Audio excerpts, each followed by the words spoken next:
Então, nós temos hoje, ele é um tema muito importante. Nós agora mudamos um pouco aí. Se você observar, para cada ciclo doutrinário, há uma cor aqui na apresentação. Hoje a cor é azul, e hoje o nosso tema é a lei de Deus. Então mudou. O ciclo da doutrina da igreja já foi, da doutrina da divindade já foi também.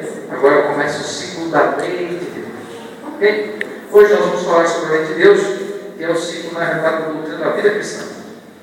E amanhã nós vamos falar sobre o sábado. Porque a gente está agora no sábado, você vai saber amanhã.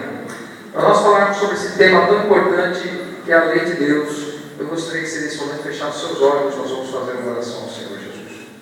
Senhor Deus Todo-Poderoso, agradecemos a Ti, porque nesse dia de domingo o Senhor nos deu a oportunidade de estarmos participando de reuniões, invocando a Sua presença. Nos deu também a oportunidade de estarmos hoje aqui para juntos estudarmos a Sua palavra e compreendermos um pouco sobre Sua Santa Lei. Pedimos a Ti que o Senhor nos abençoe. E venhamos nesta noite a compreender o Teu plano para a nossa vida e compreendermos o lugar da lei no nosso coração e no nosso dia a dia. Pedimos isso agradecido em nome de Jesus. Amém. Muito bem. Então, a origem da lei de Deus.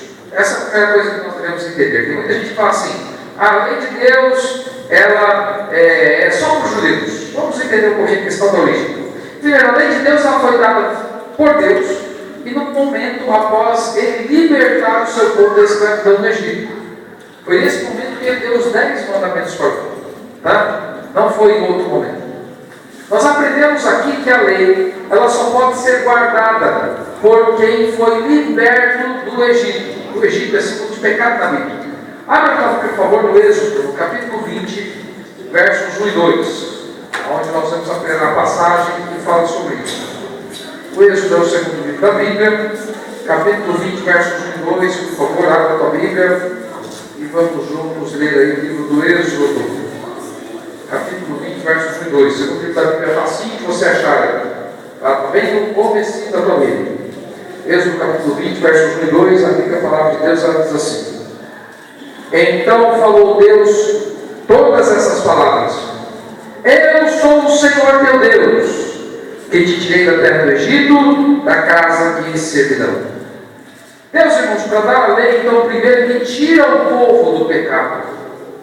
Tem muita gente que fala assim: olha, a salvação é pela lei. Nós, adventistas, não acreditamos que a salvação é pela lei. Nós acreditamos sim que Deus te salva pela tua graça, para que você possa guardar a lei. Porque no passado Deus fez isso. Primeiro Deus tirou o povo do Egito. E ao tirar o povo do Egito, quando o povo estava no deserto, Deus deu a lei. Então, primeiro Deus ele te tira lá das trevas da escuridão do pecado, para depois mostrar para você a importância de guardar a lei. Agora, a lei foi dada lá no Monte Horebe. Aqui é uma foto do Monte Horebe, tá? Se você nunca foi lá, assim como eu também nunca foi, essa aqui é a foto, tá? Então dá para você matar a sua vontade olhando para essa foto. E aí, lá no Monte Horebe, Deus deu a lei, os 10 mandamentos que eu quero ler com você nesse momento.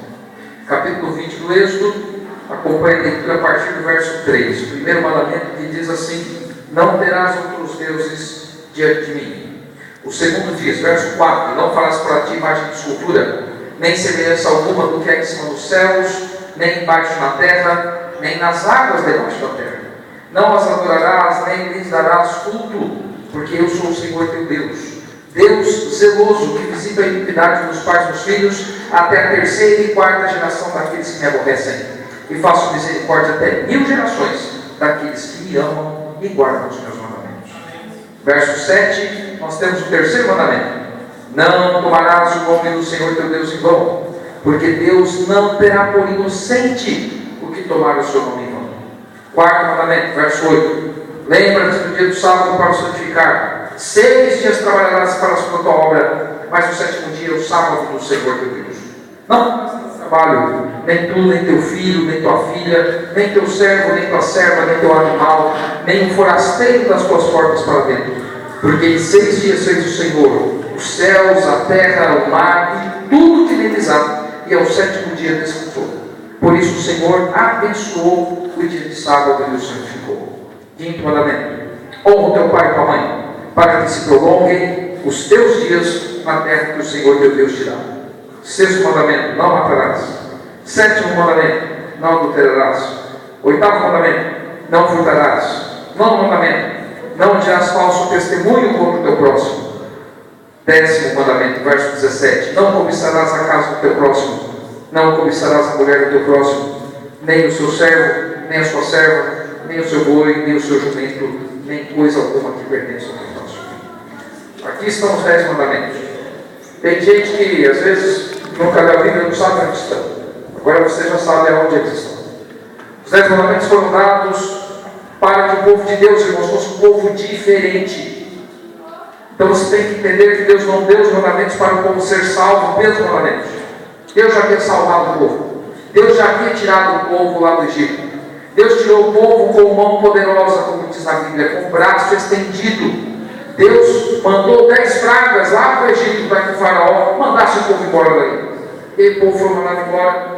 E agora no deserto, Deus dá aqui uma espécie de manual de instruções para que o povo permanecesse sendo o povo de Deus. Para que o povo voltasse a ser um povo idólatra, não voltasse a viver uma vida de pecado lá no deserto, viver uma vida como se fosse uma vida do Egito. Então Deus deu uma lei com esse propósito. Agora, a natureza da lei de Deus. Primeiro, a lei de Deus ela reflete o caráter de Deus. Romanos capítulo 7, verso 12 diz assim: por consequente, a lei é santa, e o mandamento santo, justo e bom. Deus é santo, justo e bom. Então a lei, se ela é santa, o mandamento é santo, justo e bom, ela é o reflexo do caráter de Deus. Segundo ponto, a lei ela também é espiritual. Romanos 7,14 diz assim: porque bem sabemos que a lei é o quê? Espiritual. Eu todavia sou carnal, vendido à escravidão do pecado. Sabe o que isso quer dizer? Que eu só vou compreender a lei, só vou conseguir guardar a lei se eu for uma pessoa que viva uma vida o quê? Espiritual. O que é a lei espiritual? Se eu tentar viver só de acordo com a carne, de acordo com a sabedoria humana, de acordo com as minhas vontades, não haverá jeito, eu nunca vou entender a lei de Deus.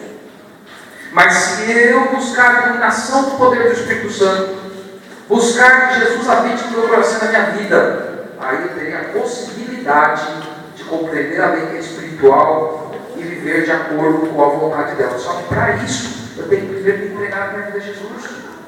Tem muita gente, irmãos, que tem uma confusão na mente, achando assim, olha, a pessoa que eu vou dar estudo bíblico, muito adventista desses, ela já tem que guardar todos os 10 mandamentos que eu vou dar estudo. Não é assim.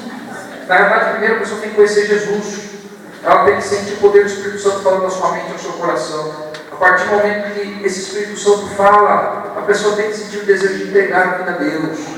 Quando ela deseja entregar a vida a Jesus, quando ela coloca a vida nas mãos de Jesus, aí Deus passa a dar poder para ela guardar os mandamentos, porque a lei espiritual, se for para eu guardar simplesmente como uma regra de um jogo de futebol, de um jogo de vôlei, de uma Olimpíada, como a regra da justiça do trabalho, como a regra dos advogados, a salvação seria pelas obras, não seria pela graça.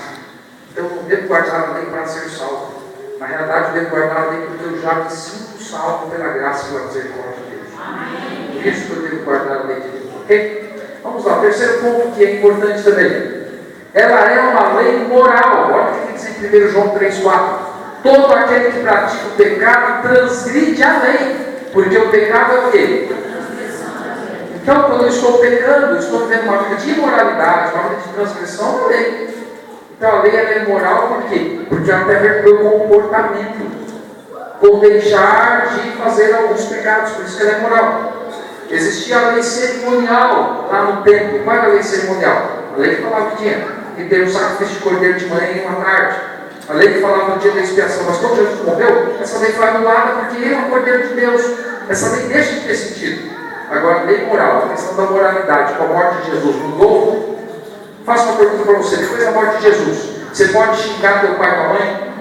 Depois da morte de Jesus, você pode adulterar? Depois da morte de Jesus, você pode roubar e matar? Você pode sair por aí falando mal da vida dos outros?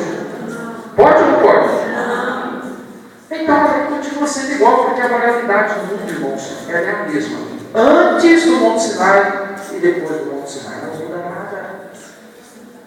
Só que daí o pessoal A maior parte das igrejas fala, eu concordo com você, é isso mesmo. E daí você chega para eles e fala assim, você acredita que tem pessoa um Deus? Acredito. Você chega para eles e fala, você acredita que não deve cobiçar? Também acredito. Você acredita que você não pode pôr o nome de Deus em vão? Também eu acredito. E daí você fala assim, você acredita que na guarda do sábado? Não. O sábado não. Porque o sábado não é moral. O sábado é do judeu, é só para o judeu. Por que acontece isso? Isso você vai saber amanhã.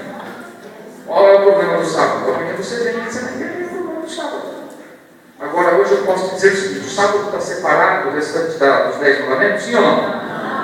Então, se os outros valem, será que o sábado vale ou não? Pode pensar nisso aí. Tem que pensar nisso bastante, amor e carne. Você tem que pensar em lógica. Na verdade, a lógica da filosofia, ela tem muita importância nesse momento. Por exemplo, a Bíblia diz que Deus não muda. Vou tentar dar o seguinte exemplo para vocês. No plano de Deus, a lei cerimonial ela tinha data de vencimento. Agora, a lei moral tem data de vencimento, sim ou não? Se ela não tem, então o sábado faz parte dessa lei moral. Por isso o sábado é importante. Mas sobre o sábado é amanhã. Hoje é só sobre a lei. A natureza da lei, então. Vamos pensar um pouquinho aqui na natureza da lei. Ela é simples e positiva no sentido de restringir o mal. Além disso, a lei contém princípios universais. Abra a Bíblia em Eclesiastes, capítulo 12, verso 13.